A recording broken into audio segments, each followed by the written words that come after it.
오늘 이제 에베소서 어제 끝나고 빌립보서 새롭게 시작하겠습니다. 자, 먼저 빌립보서에 대해서 전체적으로 우리가 한번 몇 가지 살펴보고 본문으로 들어가겠습니다. 자, 빌립보서는 빌립보에 있는 교회에게 주는 편지인데, 원래 사도 바울이 이제 빌립보에 도착했을 때 이제 거기는 뭐 교회라든지 이런 게 없었습니다. 자, 빌립보 이 내용이 어디에 나오는가 하면 사도행전 16장. 사도 바울은 원래 아시아 선교 계획을 세웠지만은 거기에서 이제 그 잠을 자는 가운데 마게도냐 지역, 그러니까 이 빌립보 도시는 마게도냐 지역에 있는 성입니다. 그래서 마게도냐에 있는 한 남자가 환상 중에 나타나서 사도 바울이 와서 건너와서 도우라고 말하지 않습니까? 그래서 바다를 건너가서 이제 이 마게도냐는 지금 우리가 말하는 유럽 땅입니다.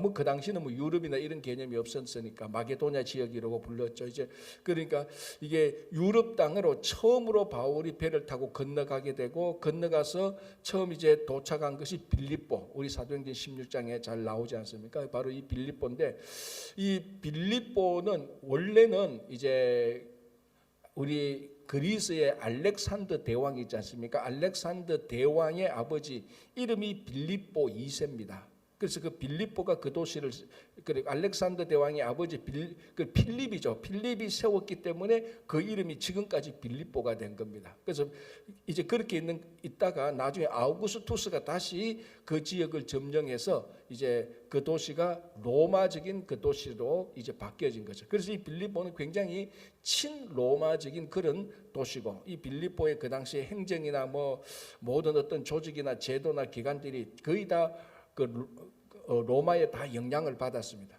그래서 사도 바울이, 우리 사도행전을 보면은 사도 바울이 빌립보에 도착했을 때 보통 우리가 사도 바울이 어떻게 선교를 했는가 하면, 먼저 어느 한 지역에 가면은 안식일 날을 기다렸다가 안식일에 회당에 가서 먼저 그 회당에 모인 사람들을 만나서 거기에 복음을 전했습니다. 그게 사도 바울이 첫 어떤 도시에 가서 복음 전하는 가장 익숙한, 가장 했던 선교 전략이었습니다. 그래서 빌립보에 가서도 이제 바울이 안식일에 대해서 회당을 찾으려고 하는데 거기 회당이 없었습니다. 자, 회당이라는 것은 어느 한 지역에 회당이 있으려면 유대인 남자 10명 이상이 모여야 됩니다. 그러니까 어느 지역에 회당이 있었다라는 것은 그 지역에 유대인 남자 10명 이상이 있다는 그런 증거가 되는 겁니다. 근데 빌립보에 갔을 때는 회당이 없어서 우리가 흔히 말하는 기도처, 그러니까 뭐 몇 사람들이 모여가지고 일정한 사람들이 하자, 이제 그런 어떤 뭐 정기적인 기도처든지 아니면 옮겨 다니면서 하는 기도처든지 어떤 기도처가 있었습니다. 안식일 날에 그러니까 회당을 찾지 못하고 기도처에서 기도하고 있는 그런 사람들을 만나서 기도했는데, 그 중에 한 사람이 그 유명한 자주장사 루디아였습니다. 그래서 유럽에서 처음 만나서 복음을 전한 사람이 루디아였고, 그러니까 최초의 유럽 크리스찬이 되는 거죠. 바로 그 지역이 바로 그 빌립보 지역이고, 이제 거기에 바울이 이제 교회를 개척한 것이 바로 이 빌립보서 편지가 되는 것입니다. 그래서 그리고 또 이 편지는, 자, 그러니까 이 빌립보는 이방인들이 많았고, 그 이방인들이 많았고 유대인들이 별로 없었다는 것을 우리가 충분히 알 수 있고, 굉장히 로마적인 도시였다는 것을 알 수 있습니다. 자, 이제 그리고 바울이 교회를 개척해서 그래서 교회를 세우고 이제 사람들이 모여가지고 이제 있었던 것이 바로 그 빌립보 교회고, 거기에 이제 보낸 편지가 빌립보서, 바로 이 편지인데, 우리가 잘 알고 있다시피 4개의 옥중 편지가 있었습니다. 그죠? 에필골몰, 그러니까 에베소서, 빌립보서, 골로새서, 빌레몬서, 4개가 옥중서신인데 이 빌립보서도 그 중에 하나였습니다. 그러니까 이 빌립보서도 에베소서와 같이 사도 바울이 옥중에서 빌립보 교회 교인들에게 보낸 편지였다라고 말을 하고, 이 또 빌립보 편지를 이제 이 빌립보서를 읽어보면은 굉장히 그 기뻐하라라는 그에 대한 이 사도 바울의 권면이 되게 많이 나옵니다. 그리고 또 빌립보 이 지역, 이 빌립보 교회인들도 몇 가지 문제들이 있었습니다. 이제 그래서 사도 바울이 그 문제들을 듣고, 예를 들자면 그 안에서도, 빌립보 안에서도 고린도 교회만큼은 아니지만 일정한 그 내분도 있었고 환란도 있었고, 또 굉장히 이 빌립보 지역에도 그 기근, 그 가난함이 있었기 때문에 그 있었다는 것을 우리가 이제 빌립보 편지를 보면은 좀 알 수 있습니다. 자, 그런 상태에서 이제 바울이 빌립보 교회 교인들에게 편지를 합니다. 자, 한번 보겠습니다. 1절, 2절은 전형적인 인사말이죠. 1절, 2절 제가 다시 한번 봉독합니다. 그리스도 예수의 종 바울과 디모데는 그리스도 예수 안에서 빌립보에 사는 모든 성도와 또한 감독들과 집사들에게 편지하노니. 자, 이걸로 봐서 이제 빌립보 교회에 어느 정도 어떤 일정한 직분이 있었다는 것을 알 수 있습니다. 그죠? 감독들과 집사들에게 편지하노니, 모든 성도와. 자, 그리고 하나님 우리 아버지와 주 예수 그리스도로부터 은혜와 평강이 너희에게 있을지어다. 자, 그 1절 2절 보면은 수신자가 누구고, 그리고 그 발신자, 그러니까 편지를 보내는 사람이 누구고, 편지를 받는 사람이 누구고, 그리고 인사말, 우리 주 아버지 하나님과 우리 주 예수 그리스도의 은혜와 평강이 있을지어다. 가장 전형적인 그 당시 인사말이 나오는 겁니다. 자, 인사말이 나올 때 항상 상대방에게 이제 권면하는 말이 은혜와 평강이죠. 은혜, 그레이스, 평강, 샬롬, 또는 뭐 영어로 말하면 피스죠. 이 은혜와 평강, 우리가 이 사도 바울의 편지의 이 인사말을 보면은 은혜와 평강이란 단이 나오는데 항상 순서가 평강과 은혜가 아니고 은혜와 평강입니다. 그레이스 앤 피스죠. 그러니까 은혜가 있고, 은혜가 있어야 사실은 평강이 있는 겁니다. 그렇죠? 이 평강이 이제 우리가 잘 아는 대로 샬롬이 있는 겁니다. 이 샬롬은 아시다시피 사람들이 이렇게 합의해서 사람들이 이렇게 잘 힘을 모아서 세우는 그런 샬롬을 말하는 거 아닙니다. 이 샬롬은 전적으로 샬롬의 주체자가 하나님이라는 것입니다. 사람들이 좀 평화롭게 산다, 그거 가지고 우리가 평화롭다고 말할 수 있지만 정확히 말해서 하나님 없는 평화는 샬롬이 아닙니다. 그렇기 때문에 이 샬롬은 은혜로부터 나와야 되는 겁니다. 어떤 은혜? 일반적인 은혜가 아니고 우리 아버지 하나님과 주 예수 그리스도의 은혜. 그래서 분명히 여기 앞에서 그냥 은혜와 평강이 있을지어다 이게 아니고, 일반적인데도 은혜가 있고 평강이라고 말할 수 있지만 이 은혜는 하나님과 예수 그리스도로부터 오는 은혜, 이 은혜가 원인이 되고 평강, 샬롬은 결과가 되는 거죠. 그래서 이 샬롬이 있기 위해서는 인간적인 어떤 노력과 수고가 아니고 하나님으로부터 주님으로부터 은혜가 있어야 샬롬이 주어지는 것입니다. 그래서 은혜와 평강이 너희에게 있을지어다. 자, 전형적인 인사말을 하고요. 자, 이제 바울의 간구함이 나옵니다. 1장 3절, 내가 너희를 생각할 때마다 나의 하나님께 감사하며. 자, 바울이 빌립보 교인들을 생각할 때마다 감사가 넘쳤습니다. 하나님께 감사합니다. 참 그 사람을 생각하면, 그 교인들, 그 성도들을 생각하면 바울이 참 감사했다는 것입니다. 자, 그러면 자연적으로 바울이 하나님께 기도할 때 빌립보 교인들에게 감사하는, 빌립보 교인들과 내가 알 수 있게 만날 수 있도록, 그리고 교제함을 하나님께 감사합니다라고 이 하나님께 감사하는 제목 가운데 하나가 빌립보 교회 교인들이었습니다. 참 어떻게 보면은 이게 가장 전형적으로 아름다운 교역자와 이 빌립보 교회 교인 간의 이 관계였죠. 자, 지금 바울은 어디 있습니까? 로마 감옥에 있습니다. 그죠? 감옥에서 빌립보 교인들을 생각하면서 그 교인들 참 감사했다. 이런 지금 바울의 그 신앙 고백을 하는 겁니다. 자, 지금 여러분들이 생각하기에, 우리가 생각할 때에 지금 다른 곳에서 기도를 할 때 우리를 두고 기도하고 있는 사람이 여러분들을 두고 나를 두고 기도하고 있다는, 나를 두고 감사한다는 그런 기도를 하고 있다는 생각이 듭니까? 아니면은 지구상에 봐도 내 때문에 그 감사하는 기도 드리는 사람이 한 명도 없다, 이렇게 들면 좀 신앙적으로 굉장히 우울해지죠. 한 번쯤 이 본문을 생각하면서 우리가 이렇게 생각해 볼 필요가 있습니다. 지금 어떤 사람들이 기도를 할 때 나를 두고 하나님께 감사하고 있는 성도들이 얼마나 될까? 아니면은 기도를 할 때 나를 저주하거나 나를 막 공격하거나 그런 기도를 하고 있는 사람은 혹시나 또 있지 않을까? 이렇게 참 생각해 볼 때 우리가 다른 사람들에게, 다른 성도들에게, 다른 사람들에게 감사의 제목이 되어야 될 것 아닙니까? 그죠? 자, 그럼 반대로 우리가 기도할 때, 우리가 바울처럼 기도할 때 여러분들이 어떤 사람을 두고 참 감사하다는 또 그런 사람은 있는가 우리가 다시 생각해 봐야 됩니다. 그러니까 내가 다른 사람의 감사의 제목도 되는 것도 참 감사한 일이고, 내가 어떤 사람을 두고 감사할 수 있다는 것도 참 감사한 일입니다. 내가 기도하는데 어떤 사람을 두고 감사할 사람도 하나도 없다. 그것도 참 불운한 것이죠.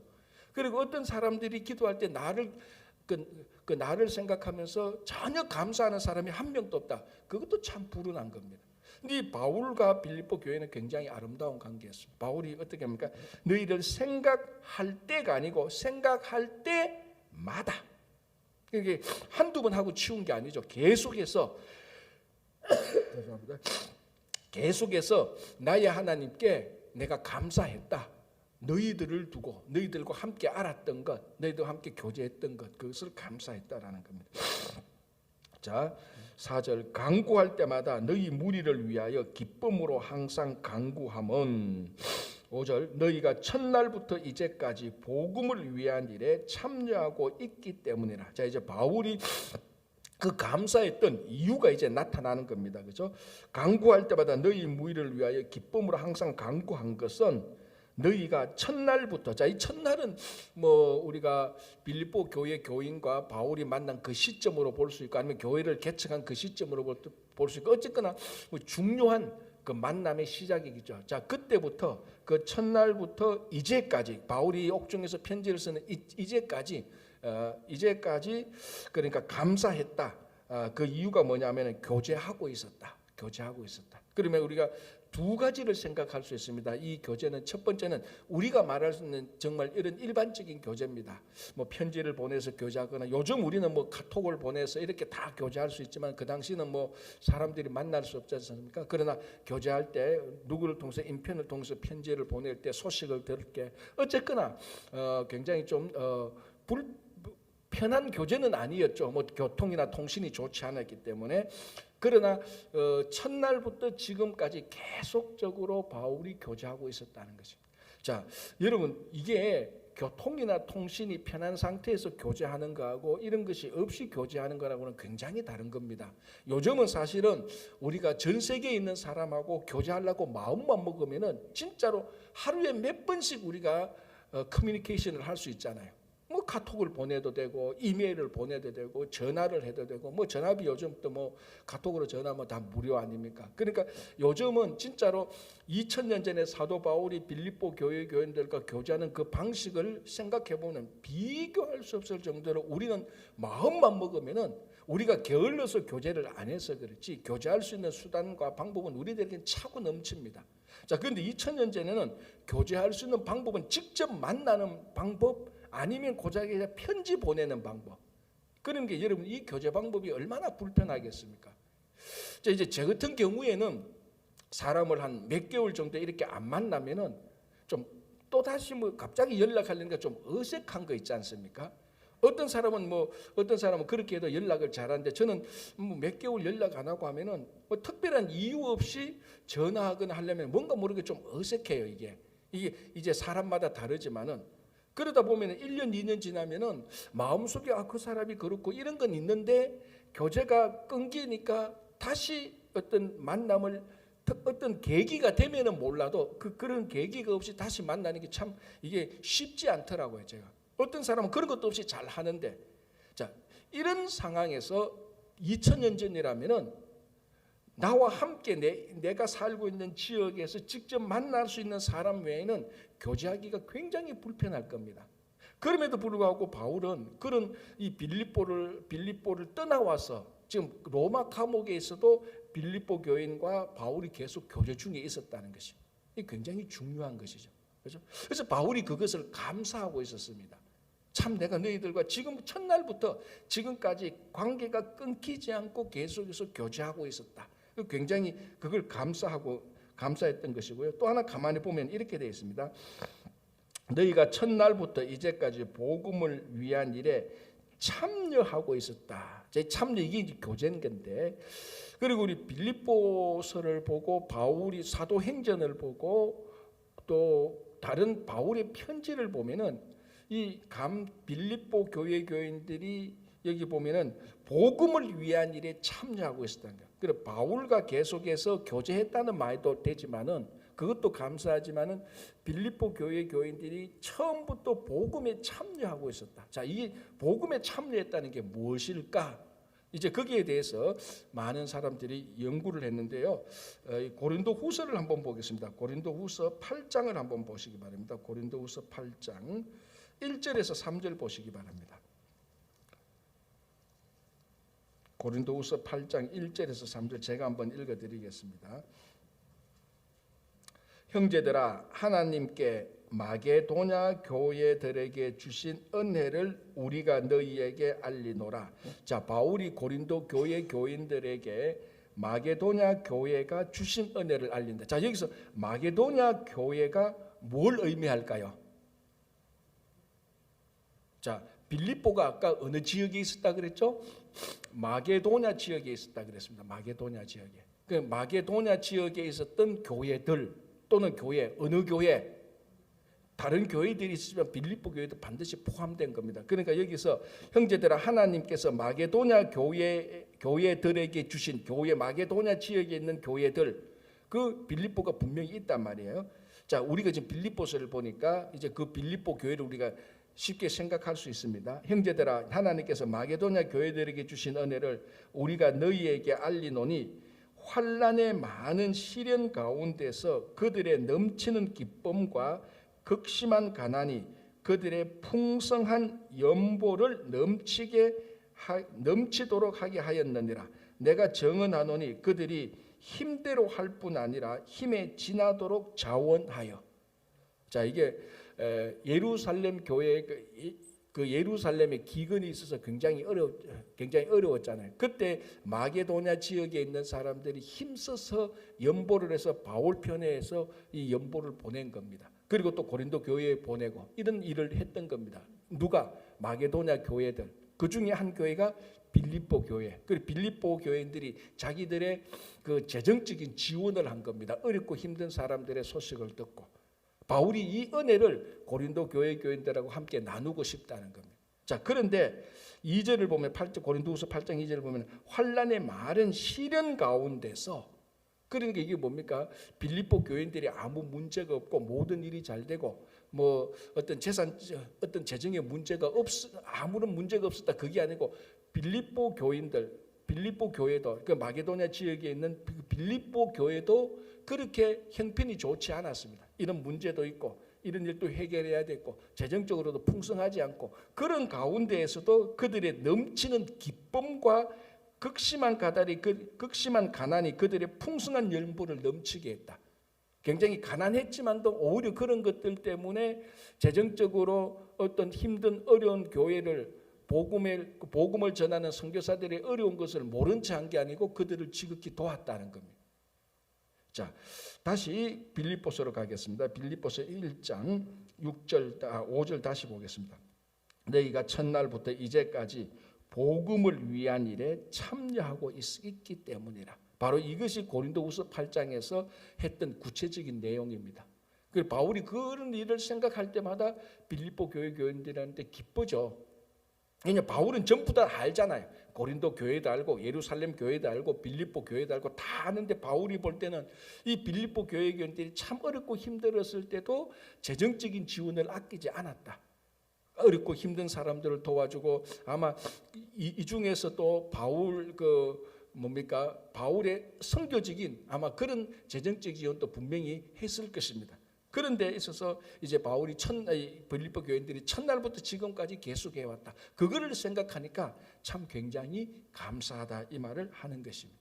그러니까 교회가 또는 성도가 마땅히 해야 되는 일, 복음에 참여하는 일.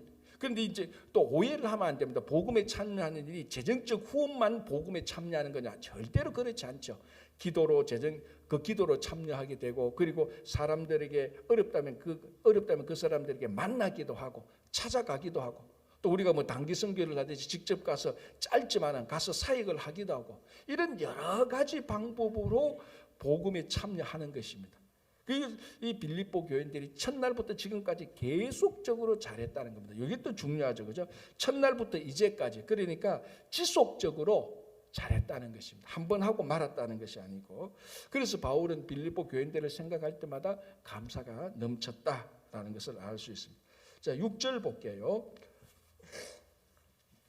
너희 안에서 착한 일을 시작하신 이가 그리스도 예수의 날까지 이루실 줄을 우리는 확신하노라. 너희 안에, 그 빌립보 교회 안에 착한 일을 시작하신 이 누구? 하나님께서, 예수님께서 오실 때까지 이루실 것이다. 그러니까 여기서 이제 착한 일은 우리가 여러 가지로 생각할 수 있습니다. 뭐 하나님의 나라를 확장하는 것이고, 선교적인 일이고, 아니면 교회를 세우는 일이고, 아니면 많은 성도들을 세우는 거고, 복음을 전하는 거고, 여러 많은 착한 일들, 선한 일들, 하나님 나라의 일들인데, 이것을 누가 시작한다고요? 하나님께서. 그리고 언제까지? 예수님께서 오실 때까지 이루신다는 겁니다. 사람이 하는 것이 아니고. 그래서 우리가 이런 착한 일에, 우리는 하나님께서 하시는 그 일에 우리는 동참하는 겁니다. 이 주도권은 우리가 지는 것이 아니고 하나님이 지고 있죠. 하나님께서 하나님의 일을 하는데 우리를 참여시켜 주는 것입니다. 이게 굉장히 우리가 감사한 일이고, 이것을 확실히 알고 있어야 돼요. 그래서 우리가 어떤 일을 할 때 우리가 이 일을 하게 된, 하나님의 이 일을 하게 된 것이 감사하죠. 그 거룩하고 그 고귀한 일에 하나님께서 우리 같은 죄인을 불러서 참여하도록 초청해 주시니까 감사한 것입니다. 그렇죠? 그래서 여기서도 너희 안에서 착한 일을 시작하신 이 하나님께서 그리스도 예수 안에서 이루실 줄을 우리는 확신한다. 이 일에 빌립보 교인들도 참여했고, 사도 바울도 참여했고, 2000년이 지난 오늘날에도 우리도 참여하고 있는 것입니다. 그렇죠? 자, 7절 볼게요. 내가 너희 무리를 위하여 이와 같이 생각하는 것이 마땅하니 이는 너희가 내 마음에 있으며. 그러니까 이 바울과 빌립보 교회의 관계가 굉장히 아름다운 관계입니다. 바울이 이렇게 말해요. 너희가 내 마음에 있다. 이거 자칫 읽으면 연애 편지 같습니다. 그죠? 네 마음에 있다 그러면서 나도 네 마음에 있다, 이런 식으로 이거 연애 편지에 가까울 정도로 친근한, 굉장히 가까운 교제를 말하고 있습니다. 그만큼 바울이 빌립보 교인들을 사랑했다라는 이런 말이 있고요. 자, 이제 보십시오. 이는 너희가 내 마음에 있으면 나의 매임과, 자 여기서 나의 매임은 구체적으로 뭡니까? 바울이 로마 감옥에 있는 그 사실을 말하죠. 나의 매임과 복음을 변명함과 확정함. 한마디로 말하면 복음을 전하는 거죠. 다른 사람들이 복음과 하나님과 성경에 대해서 막 비난할 때 그것을 또 변명하는, 디펜스하는, 변호하는 그런 일들, 그리고 이 복음이 참된 진리고 이 복음을 믿어야 구원을 얻는다는 것을 다른 사람들에게 확실하게 해주는 것. 그러니까 우리가 흔히 하는 말로 복음을 전하는 일입니다. 자, 나의 매임과 사도 바울이 감옥에 갇힌 것과 복음을 전하는 일에 너희가 다 나와 함께 은혜에 참여한 자가 됨이라라고 말합니다. 자, 여기 참여라는 말도 주지만, 말도 중요하지만 뭐라고 말합니까? 사도 바울이 감옥에 갇힌 것과 복음을 전하는 은혜. 이걸 그는 바울은 자기가 지금 로마 감옥에 갇혔고, 로마 감옥에 갇힌 이유가 뭡니까? 크게 말하면은 복음을 전하다가 갇힌 것 아닙니까? 뭐 사회적인 범죄를 한 것도 아니고 돈 떼먹고 도망간 것도 아니고 민법, 어떤 형법, 뭐 국가보안법 이런 데 위중된 거 아닙니다. 복음을 전하다가 감옥에 갇혔습니다. 이것을 사도 바울은 뭐라고 말합니까? 은혜라고 말을 하는 겁니다. 자, 다시 읽어볼게요. 나의 매임과 복음을 변명함과 확정함에 너희가 다 나와 함께 은혜에 참여한 자. 바울은 자기가 감옥에 갇힌 것과 복음을 전하다가 감옥에 갇힌 것을 이걸 불운이라고 생각하지 않고, 재수 없다고 생각하지 않고, 야, 이게 내가 인생에 실패했구나, 이렇게 생각하지 않는다는 겁니다. 뭐라고 말합니까? 은혜라고 생각하는 겁니다. 자, 이게 우리가 성도가 살아갈 때 우리에게 닥치는 일을 바라보는 어떤, 다른 말로 하면 인생관, 세계관, 우리 신앙적으로 하면 은혜관입니다. 우리는 뭘 은혜라고 생각합니까? 잘 되고 많이 가지고 더 풍성해지고 오래 살고 행복하고 내가 기분이 좋고, 이런 것들을, 이런 일들이 내게 일어나는 것을 다 우리는 은혜라고 생각합니다. 물론 이게 틀렸다는 말은 아닙니다. 그러나 우리가 사도 바울이 생각하는 은혜를 볼 때 바울은 복음을 전하다가 감옥에 갇힌 것, 이걸 은혜라고 생각하고 있다는 거예요. 그러면 이게 얼마나 힘들고 불편하고 외롭고 사람들한테 오해당하고 얼마나 이게 고난 속에 있는 것입니까? 이런 상황을 바울은 은혜라고 말을 하는 것입니다. 그러니까 이제 우리가 은혜라는 말을 하나님께서 우리에게 주신 은혜에 대해서 좀 바로 알아야 될 필요가 있습니다. 우리는 늘 내게 좋은 것, 내가 생각하기에 긍정적인 것, 내게 좋은 것만 은혜라고 생각하는데 물론 궁극적으로는 다 내게 좋은 겁니다. 궁극적으로는. 그러나 일시적으로 내가 잘되고 좋은 것만 은혜라고 생각하는데 때로는 바울처럼 굉장히 힘들고 불편하고 고통, 이것도 은혜라는 겁니다. 물론 자기가 완전히 범죄를 저질러서 힘들다 그런 차원이 아니고 정말로 주님의 일을 감당하다가 순수하게 주님의 일을 하는데 이 일이 좀 잘 안 돼. 그리고 사람들이 잘 안 알아주고 좀 무시당했어. 그걸 사도 바울은 은혜라고 생각을 하는 겁니다. 주님의 일을 하기 위해서. 주님의 일을 하다가 이런 은혜를 받으면은 감옥의 갇힘과 복음을 전거하다가 힘든 것이 사도 바울에게 이런 것이 큰 상처와 아픔이 되겠습니까? 아니죠. 자기 자신에게 하나님께 무한한 기쁨과 즐거움이 되는 겁니다. 이런 것들이. 그래서 오늘날 우리 성도들이 이 하나님께서 우리에게 주시는 은혜 때문에 일어나는 일에 대해서 정확히 알아야 될 것입니다. 때로는 여러분 우리의 아픔이 큰 은혜가 될 수가 있습니다. 그렇죠? 그래서 바울은 이 은혜에 빌립보 교인들도 참여한 자가 되었다라고 말을 합니다. 자, 8절. 내가 예수 그리스도의 심장으로 너희 무리를 얼마나 사모하는지. 참 여러분이 말이 얼마나 신앙적으로 아름답습니까? 내가 예수 그리스도의 심장으로.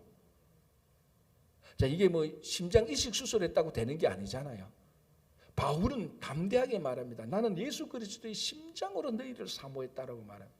자, 여러분 이거 진짜로 이걸 신앙적으로 이렇게 확실하게 정언할 수 있는 사람이 과연 우리 가운데 얼마나 있겠습니까? 내 심장은 내 심장이 아니고 예수 그리스도의 심장이라고 말할 수 있는 사람. 이 정말 이거 갈라디아에서 나온 것처럼 내가 그리스도와 함께 십자가에서 완전히 정과 욕심과 이런 것들 다 죽인 사람만이 솔직하게 고백할 수 있는 겁니다. 사람들한테 잘 보이려고 하는 고백이 아니고 내가 예수 그리스도의 심장으로 너희 무리를 얼마나 사모했는지. 자, 그러면 우리 성도들도 신앙의 바램이 있지 않습니까? 야, 나도 이 바울과 같은 이런 고백을 하고 싶다. 예수 그리스도의 심장이 되고 싶다. 자, 그러면 뭐 이식 수술하는 게 아니고 예수 그리스도의 그 마음, 그 사랑을 가지는 자가 예수의 심장을 가지는 것입니다. 그죠? 자, 그러면은 이 예수 그리스도의 심장을 가진 예수의 마음을 가지고 예수의 사랑을 가지고 우리가 살아갈 때, 자, 앞에서 했던 말하고 한 번 더 반복이지만 세상적으로 무조건 출세하고 사람들은 무조건 인기를 얻고 사람들한테 무조건 인정받고 권력을 가지고 가는 그런 삶을 살아가는 게 아닐 거라고요. 예수 그리스도의 심장으로 예수 그리스도의 마음과 사랑으로 살아갔던 것을 우리는 복음서에서 다 알고 있지 않습니까? 예수님께서 어떻게 사셨습니까? 결국은 나중에 십자가에 달려서 돌아가신 것입니다. 그게 예수 그리스도의 심장으로 사는 삶입니다. 그래서 바울도 예수님하고 완벽하지는 않지만은 바울도 자기가 복음을 전하다가 감옥에 갇혔으니 예수님께서도 하나님 나라를 위해서 십자가의 고난을 당한 것처럼 그런 상황이 지금 유사한 상황 아닙니까? 그래서 우리가 정말로 우리 안에 예수 그리스도의 심장이 있다면 예수 그리스도의 사랑과 그의 삶을 따라갈 수밖에 없습니다. 야, 이 말이 굉장히 폼나는 말이구나. 야, 이 말 굉장히 좋구나. 이걸 함부로 야, 나도 예수 그리스도의 심장으로 산다고 다른 사람들에게 함부로 말할 수 있는 말이 아니에요. 정말 우리가 예수님에 대한 사랑이 얼마나 큰지, 그 사랑으로 살아가다가 지금 당하고 있는 고난이 얼마나 있는지, 그걸 우리 스스로 볼 때 약간의 고난과 약간의 불편함과 사람의 약간한 그 오해만 받으면은 야, 이게 무슨 신앙생활이야, 이게 무슨 은혜야, 그리고 투덜대는 그런 사람에게 예수 그리스도의 심장이 있다고는 말할 수 없지 않습니까? 최소한 바울처럼 복음을 전하다가 감옥에 갇히든지, 아니 그 정도는 아니더라도 최소한 우리가 복음을 전하고 복음의 일을 하다가 지속적으로 사람들한테 진짜 오해를 받고 어려움을 당하는 그런 고난을 당하는 사람에 한해서 그래도 예수 그리스도의 심장 이런 말을 좀 꺼낼 수 있지는 않겠습니까? 자기 좋은 대로 다 살아가면서 다 자기 중심적으로 살아가면서 야, 내가 예수 그리스도의 심장이 있다, 그렇게 말하는 것은 정말 그렇게 말하면 나쁜 사람이에요. 정말 그렇게 말하면 나쁜. 자기 좋은 거 다 하고 모든 사역을 할 때 자기 중심적으로 다 하고 그러면서 예수 그리스도의 심장이 있다? 아닙니다. 그런 사람은 예수 그리스도의 심장이 전혀 없는 거예요. 최소한 바울 보십시오. 감옥에 매인 것, 내가 예수 그리스도의 심장으로, 그리고 너희 무리를 얼마나 사모하는지. 자, 여기에 대해서 이제 확실한 증인이 있습니다. 누굽니까? 하나님이죠. 하나님이 내 증인이다. 하나님이 내 속에 어떤 심장이 있는지 내 속 사람을 살피는 하나님만이 내 증인이라고 말합니다. 자, 이런 이 말은 사도 바울은 무슨 일을 하든지 하나님이 자기 증인이니까 하나님 앞에서 살아갈 수밖에 없는 겁니다.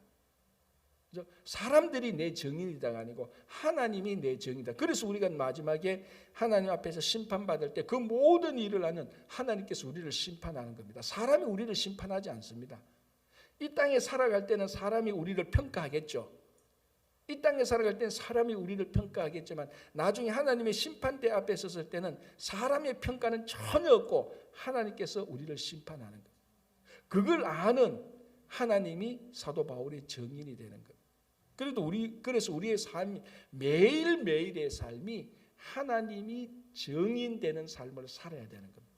자, 또 반대로 우리는 하나님의 증인이 되어야 됩니다.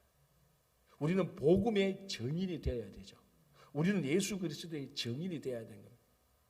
이 여호와 하나님이 진짜 하나님이고 이 복음만이 우리를 구원할 수 있고 예수 그리스도께서 우리 죄를 대신 지시고 돌아가시고 그분이 우리의 구세주라는 것을 이제는 우리가 그분의 증인이 되어야 되는 겁니다.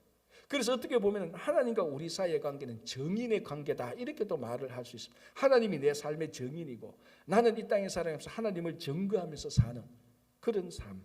바울이 지금 그 삶을 얘기합니다. 자, 9절 볼게요. 내가 기도하노라 너희 사랑을 지식과 모든 총명으로 점점 더 풍성하게 하사. 자, 우리가 보통 이제 이렇게 기도합니다. 하나님, 우리 홍길동 집사님의 사랑이 풍성하게 해주시고 사랑이 넘치게 해주시고, 우리가 보통 이렇게 기도합니다. 그 기도가 잘못됐다는 거 아니죠. 좋은 기도인데 바울은 정확하게 기도합니다. 빌립보 교회 교인들의 사랑을 지식과 모든 총명으로 더 풍성하게. 이 사랑에 뭘 더 첨가합니까? 지식과 총명함. 그러니까 지식과 총명, 어떻게 보면 같은 의미가 반복될 수 있습니다. 그러니까 이 사랑의 지식과 총명함이 없는 사랑은요, 맹목적인 사람이 될 수 있습니다. 그럼 이 사랑은요, 잘못 남용될 수 있어요. 잘못 사용되어질 수 있습니다.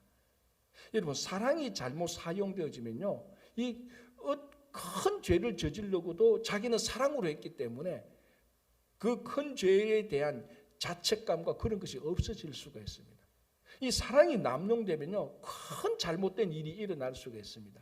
그래서 이 사랑은 정말 이 사랑이 잘못 남용되지 않기 위해서 필요한 게 뭡니까? 지식과 총명이 있어야 됩니다. 자, 가장 쉽게 한번 이렇게 예를 들어 봅시다. 진짜 아주 잔인한 나쁜 범죄자를 사랑했다. 그런데 이 범죄자가 자기가 사랑하는 이 사람이 얼마나 잔인무도한 범죄자인지 그에 대한 지식과 분별이 없이 그냥 사랑했다. 그러면 이 범죄자를 사랑하는 이 사람은 범죄자에 의하여서 이용당할 수 있습니다.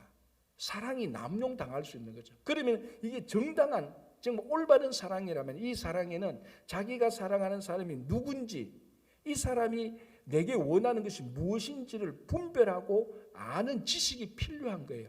그래야 그게 성숙한 사랑이 되고 올바른 사랑이 되는 겁니다. 그러니까 그런 지식과 분별이 없는 신에 대한 사랑의 열정이 넘치는 사람이 다 이단으로 갈 수 있는 겁니다. 이게 신에 대한 사랑이 남용되어지는 것이죠. 그래서 바울은 정확히 말합니다. 빌립보 교인들이 사랑이 넘치기를 원한다. 그러나 맹목적인 사랑이 아니고 지식과 총명함, 분별함이 있는 사랑. 그래서 우리가 하나님을 사랑하고 주님을 사랑한다면은 주님이 어떤 분인지 자꾸 배우는 거예요. 자꾸 배우는 겁니다. 분별을 아는 겁니다. 그래야 다른 사람이 주님에 대한 사랑을 폄하하고 욕할 때 우리가 또 증인이 될 수 있는 겁니다. 그렇죠? 그래서 바울은 정확히 기도하죠. 너희 사랑을 지식과 모든 청명으로 더 풍성하게 되기를 원한다. 자, 그리고 10절 하나만 더 보겠습니다. 너희로 지극히 선한 것을 분별하며 또 진실하여 허물 없이 그리스도의 날까지 이루고. 자, 뭘 기도하는가 하면 선한 것을 분별할 줄 아는 기도를 하고 있습니다. 제가 늘 얘기합니다. 여러분들의 기도에 항상 주님, 오늘도 내가 하나님의 뜻이 무엇인지 분별하도록 해주십시오. 분별력을 위해서 꼭 기도하시기 바랍니다. 여러분, 이 분별할 수 있는, 자, 여기서 선한 것은요, 하나님의 선한 것입니다. 사람의 선한 것이 아닙니다. 하나님이 보시기에 좋았더라라고 말해요. 천지창조라고 하나님 보시기에 좋았더라고 말할 때 그 좋았더라, 그 선했더라, 굿, 그거 하나님의 선한 것입니다. 그것을 우리가 분별할 줄 알도록 기도를 하는 겁니다. 그러니까 우리가 사역을 할 때 하나님의 선한 일을 사역해야 되지 않습니까? 그걸 분별할 줄 알아야 된다. 좋은 일이라고 해서, 세상에 좋은 일이라고 해서 다 하나님의 선한 것은 아닙니다. 좋은 사람이라고 해서, 내 눈에 좋게 보이는 사람이라고 해서 다 하나님의 선한 사람이 아닐 수가 있죠. 내하고 관계가 좋아서 이 사람은 내가 보기엔 참 좋은 사람이라고 생각했는데 나중에 객관적으로 전체적으로 보니까 이 사람이 내한테는 잘했는데 보니까 사람이 참 이게 다른 사람하고 다른 일을 하는 거 보니까 이게 좀 다시 생각해야 되겠구나. 그런 분별력이 있어야 되는 겁니다. 그래서 하나님의 선한 것을 분별할 수 있도록. 그래야 우리가 하나님의 일에 매진할 수 있는 겁니다. 그렇죠? 그래서 오늘 이 사도 바울이 빌립보 교회를 기도하는 이 기도가 오늘 우리 친구교회에서 우리 각자 사람을 위해서 기도하는 모든 그런 기도가 되기를 바랍니다. 기도하겠습니다. 하나님 아버지, 감사합니다. 이제 오늘부터 또다시 우리가 빌립보서를 봅니다. 주님, 사도 바울과 빌립보 교회 교인들과의 그 지속적이고 아름다운 교제가 이루어지는 것처럼, 그리고 이 빌립보 교회 교인들이 환난과 어려움 가운데서도 복음에 참여했던 것처럼 주님, 우리가 남은 인생 한평생 하나님과 교제하고 성도들과 정말 신앙의 교제를 누리면서 하나님 나라의 사역, 즉 복음에 참여하는 삶이 되도록 하여 주시옵소서. 주님, 우리 모든 성도들의 가정과 일터와 교회 위에도 함께해 주시고 우리 자녀들, 우리 어르신들 살펴주시고, 특별히 이제 5월 19일부터 21일까지 아버지 하나님 귀한 강사님 모시고 부흥회를 하게 됩니다. 또 이번 부흥회를 통하여서도 우리가 말씀의 분별력을 기르고 신앙의 성장과 성숙이 이루어질 수 있도록 인도하여 주시옵소서. 우리 각자가 하나님께 올려드리는 모든 기도를 응답해 주실 것을 확신하오며 예수님의 이름으로 기도하옵나이다. 아멘.